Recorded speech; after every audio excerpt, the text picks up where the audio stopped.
I'm Piero Bonamico, one of the creators of the Choral Excellence series.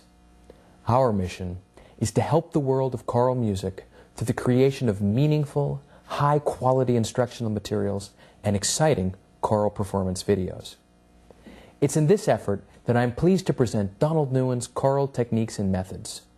This series is designed to help choral conductors improve the quality of their rehearsals and performances by addressing some of the key issues of this complex art form. I never fully realized how powerful Donald Nguyen's choral techniques were when I was studying with him at the Eastman School of Music. It was only after I entered the field of choral music professionally and began using these techniques that I understood how essential they were. I'm confident that they will become a regular component of your conducting arsenal. It's time to start talking about words, and we'll begin to do that in this video, a unified approach to vowel formation. We'll start with a discussion of language and sound, and continue with a series of concepts and exercises that will help your choir master this essential component of singing. The handouts available on our website will help your choir remember these techniques and be a useful addition to their choral folders.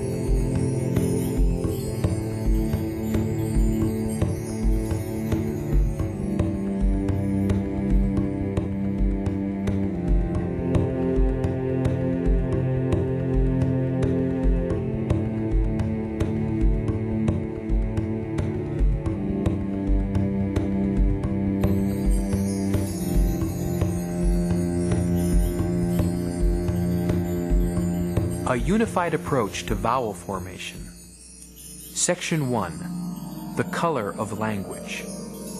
Create a thrilling spectrum of sound with language.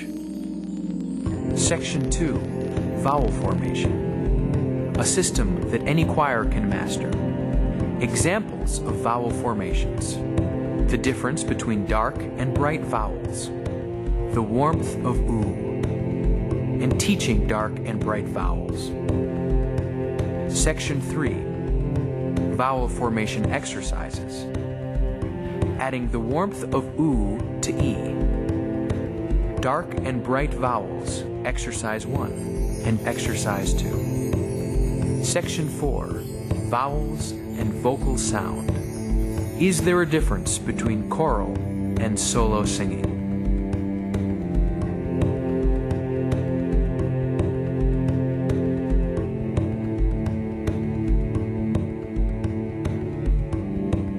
Second only to energy, this unified approach to vowel formation is the most important thing I think that takes place in singing.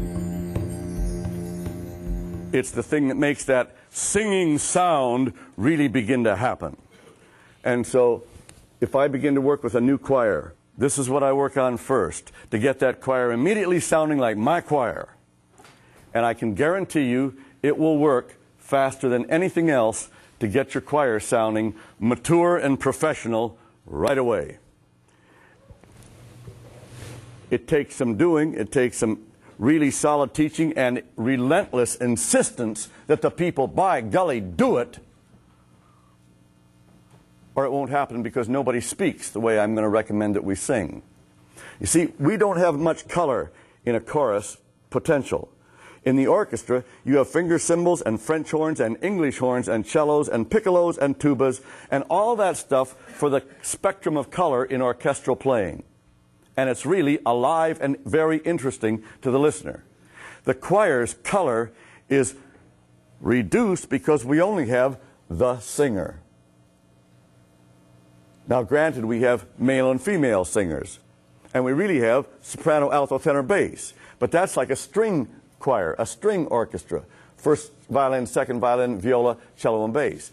And a string orchestra is lovely, but not nearly as exciting as the full orchestra.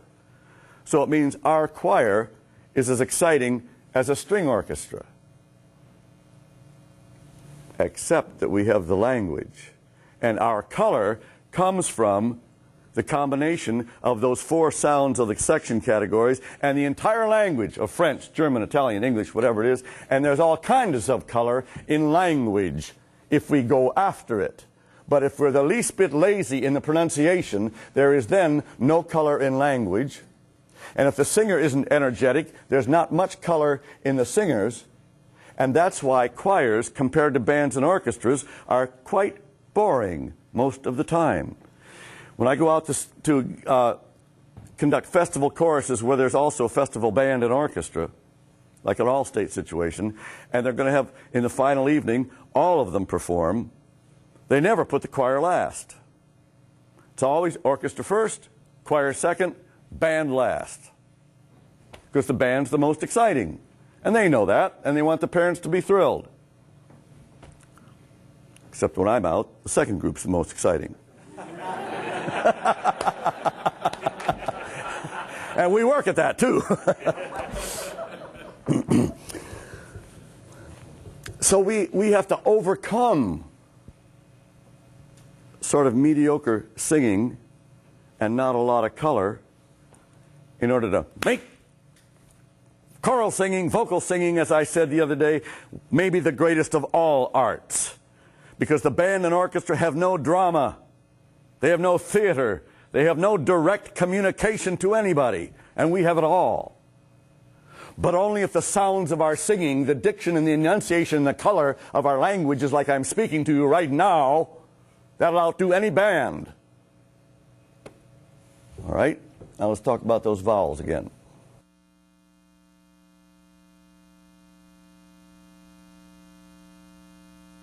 There's 2 major philosophies that have to do with formation of vowels. One, and I was taught both by voice teachers. One is where you keep the jaw basically the same for all vowels. I-O, like that. And it's a very relaxed way of singing, and it's a good way to teach for some individual person who has a lot of tension in their singing. The other way, which I believe in and we're going to talk about this morning, is where each vowel is unique and formed individually to speak in a unique, one-of-a-kind manner. Ooh, ee, oh, ah, ee, ah, ah. And every one is formed, and there's no mistaking one for the other. This, ooh, ee, oh, ah, ee, ah. They all sort of blend in, and they're related to each other. And diction, good diction is impossible, and exciting sound is impossible.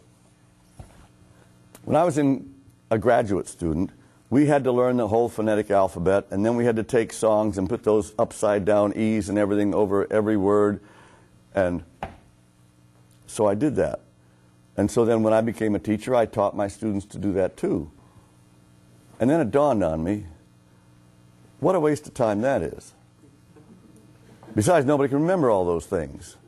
Even when you're doing, I have to have the dictionary right beside me and say, what is that thing? You know? And so how am I singers going to remember that kind of stuff?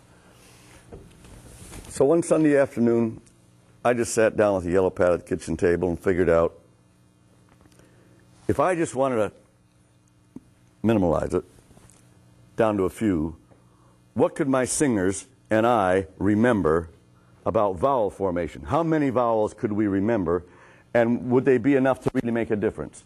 And so what I discovered was, which I'm sure many of you already know, is that oo and e, oo-ee, oo-ee, oo-ee, oo-ee, oo-ee, are made with the same jaw formation. Just the lips changing and the tongue's doing its thing. And we just we don't ever ask the tongue to do anything on purpose. We just let it do what it's been doing since we were 1.5 years old. It does just fine without us, unless it's cramping up and we want to relax it.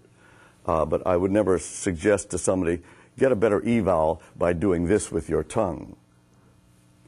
Sometimes with singers you talk about raising the soft palate.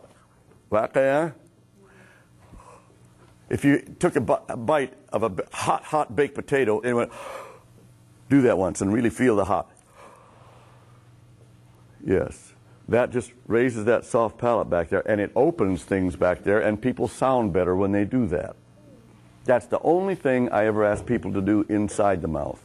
So anyway, ooh-wee, ooh-wee, ooh-wee, that's one jaw opening. Now if you drop your jaw just a little more, out comes oh-ah, oh-ah, oh-ah, oh-ah, oh-ah. Drop it a little more, ah, ah, ah, ah, ah, ah, ah, ah.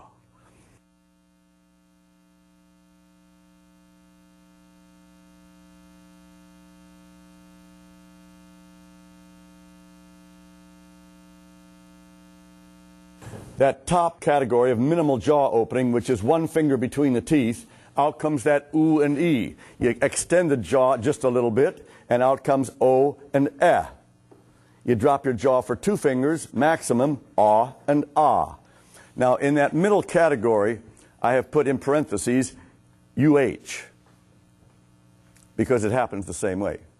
Then, in the upper right, I have put in parentheses IH, because it's the same formation as when we sing an E. Bottom right, I put in parentheses A as in cat, ah, because it's formed in the same way as we sing ah. That would be 9. The 6 are oo, e, o, eh, ah, ah, and then the additional 3, ah, I, ah. Now I'm mainly concerned with the 6. I don't ever even regularly teach the other 3, but they're there. Now the second one on the right, the middle one on the right, E-H, eh, in parentheses, it says that really is for the sound A. But A is a diphthong. The first half is eh, the second half is E, and we've taken care of E in the top right box. So we don't have to worry about E, so we just sing the first part of the diphthong of A, eh. So our sounds are now, for formation, oo, e, o, eh, ah, ah. Those 6. If I can get my choir, or any choir, to do those 6 in the same manner throughout and do them consistently as they're singing, the sound is unbelievably better. Going down the column of the left column, which are the dark vowels, oo, o, ah. Bright vowels, e, a, ah. Look up here, please. Oo, o, ah. Dark, oo, o, ah. Bright, e, a, ah. E, a, ah. Oo, e, o, eh. Ah, ah. They're dark and they're bright. I don't make them dark, and I don't make them bright.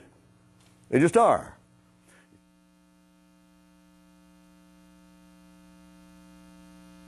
Why are they naturally dark, and what makes them naturally bright? When you form oo, o, ah, watch my lips. Ooh, oh, dime, nickel, quarter, nickel, dime. Not Coca-Cola straw. Ooh, dime. Ooh, oh, and that's a little hard to do. Try it. 2, 3, 4. Now over here from some ladies' voices, I heard it too bright an AW. Ooh, oh, ah, ah. That's almost like taking your arms and putting them around somebody like a bear hug. Ooh, oh, ah, ah. Ready? 3, 4. That's it. That's it. And you see no teeth. Ooh, oh, oh, no teeth. The lips are the opening for the mouth in the dark vowels, and that's why they're dark.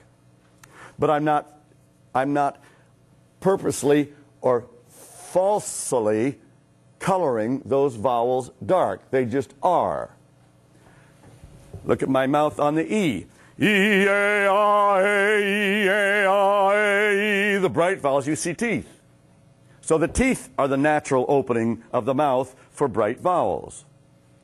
Now you can see right away, if singers don't realize that and they're a little lazy, all vowels are meshed in together and sort of sound like the same vowel. For example, if I'm singing ni, a, ah going down the bright vowels, and the opening would be the same as a dime, nickel, and a quarter, except it isn't round anymore, the bright vowels are vertical. The dark vowels are round. All sounds of all languages, if it's going to be a mature sound in the singing ensemble, are either round or vertical. Nothing is ever horizontal. We speak horizontally, with my mouth in a horizontal manner, and like I'm talking right now, and that's okay for conversation. But it's and I would say 90% of our singers sing that way if they haven't been trained carefully.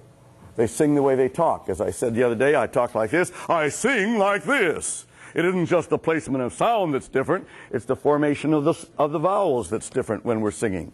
So to speak in a lazy horizontal manner is just fine. To sing in that manner means the singing has no impact at all on anybody. All right? So in the rectangle, ni, a, a, e, nothing pulls back like ni, ni. Well, let's do that. I haven't had you do that. Ni, a, e. Ni, a, e. Right. The roundness for the dark, the vertical for the bright. And if we don't all do that, we mesh together and it all sounds like one, I said. For example, on the bright vowels, when you're singing ni, a, e, if on the way down with the jaw, the lip doesn't go with it, which happened in like almost half of you, and the lip stays up.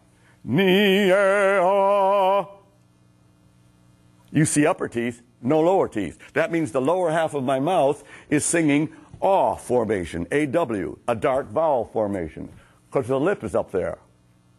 The top half of my mouth is singing an A-H, ah formation, because the lip's out of the way. Is that clear? All right? So now, if even I do that, I'm muddying up the purity of the A-H, and my A-H sounds halfway like an A-W.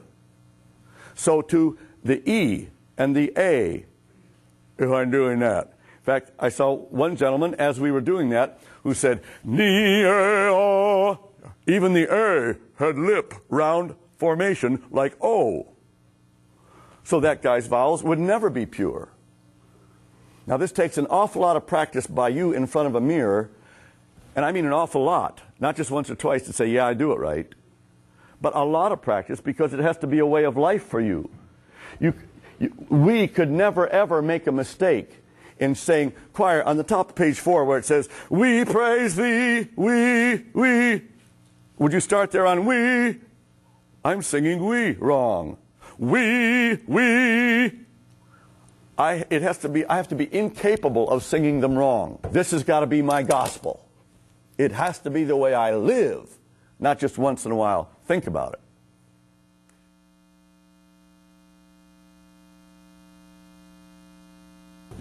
Ooh is the warmest sound we have. Ooh, ooh, ooh, ee, ooh, oh. Even the O now begins to be a little brighter. And ah is brighter than O. So ooh is the warmest one. It's in the same position as E. Ooh, ee, ooh, ee.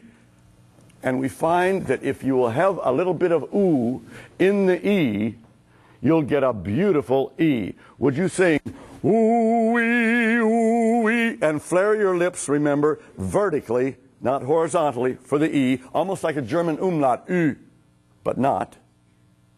And consciously retain the warmth of the ooh into the E. Here we go. Ooh, ee, ooh, ee, ooh, ee. That is a beautiful sound. Would you do it over here so they can hear it? And when you sing ooh, by the way, the lips have to sort of form a megaphone. You can sing ooh with your lips doing nothing. Ooh, ooh, ooh. Or they can sort of be pursed. Ooh, ooh. Or they can stick out. Ooh. Almost like you'd hold that. That's what we want the lips to do on an ooh. Like you're going to kiss your grandmother. Ooh. Oh, now take that oh, we, and flare this way for E. Oh, we. That's great, and that E vowel is about 30% bigger than the one we sang a second ago when you were doing it well. Because the lips now are a megaphone for the oo, and they're a megaphone for the E. Like in the old days when they sang with a megaphone, Rudy Valley and those guys. Now, do it again and be consumed with that warmth of the ooh that's all over your head, inside your head, and that stays for the E. Ooh-wee. Ah, yes. That's a great sound. Now, we should, in our singing, think a little bit, not as consumed as we just were with ooh and ee, but a little bit of retaining that warmth of an ooh in every vowel we sing.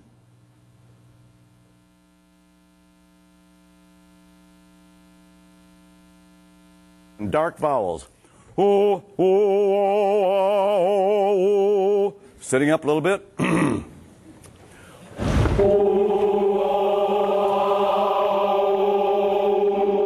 We had that a little too bright a sound on the AW coming back again. Again, remember it takes more effort to sing aw than ooh and oh. More physical effort on your part and more concentration on your part.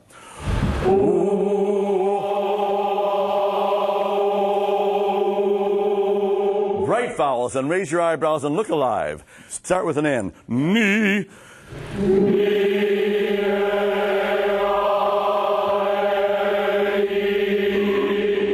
Good. Now let's practice going on a sustained note. We'll do dark vowels and then up a half step, bright vowels, and then dark. So it'll be nu, o, ni, a, e, nu, o. And you think of your face and your lips and that ooh sound, and you feel it in your head, and you produce greatness right now. Here we go. Dark.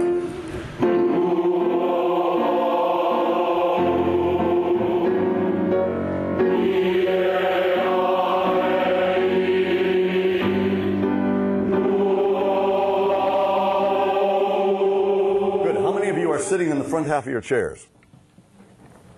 Don't ever practice wrong, remember?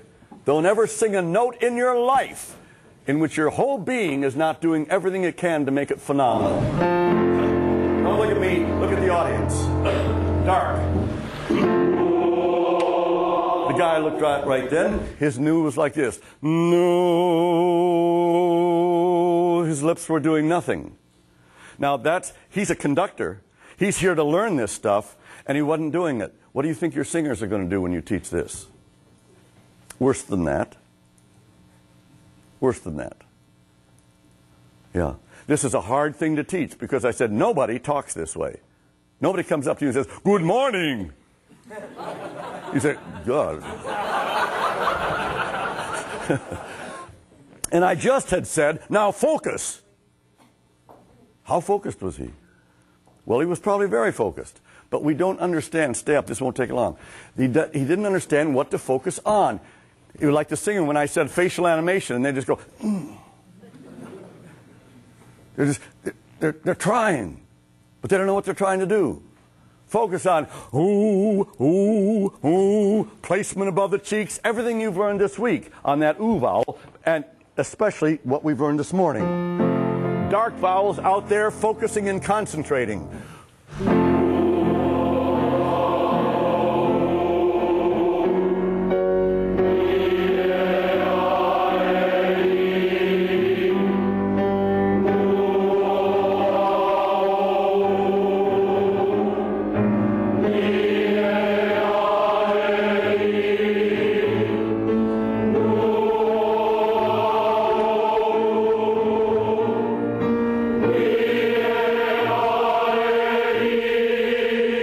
Right?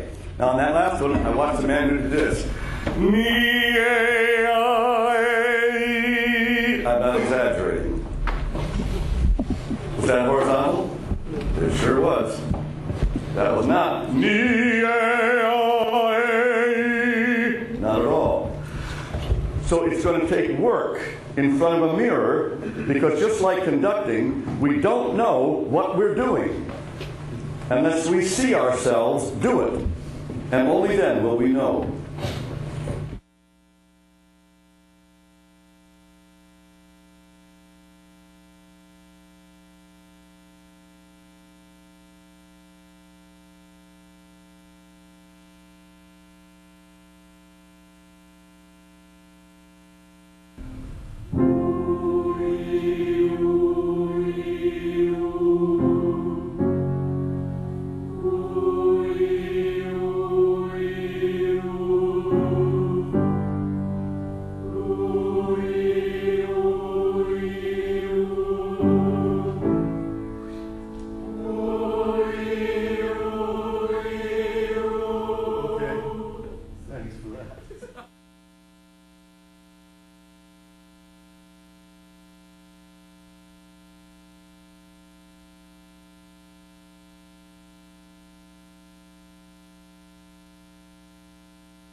My choir can remember 6 vowels. They can't remember 9, the other 3, I don't think. And they sure can't remember, as I said, the phonetic alphabet, but they can remember 6. That's the key to great singing and great sounds. And I would teach a private voice student no differently than this. And that's why I don't like to say choral sound. It's a great, I think, vocal sound, because we want them to sing like great soloists. So I wouldn't teach them something other than what I think great soloists would do. I was asked at one time to give a lecture to a university voice faculty and their voice majors on the differences between solo singing and choral singing. And I began by saying there aren't any. Ensemble singing is exactly the same as soloistic singing. Fine vocal singing is fine choral singing, and now we've done sound.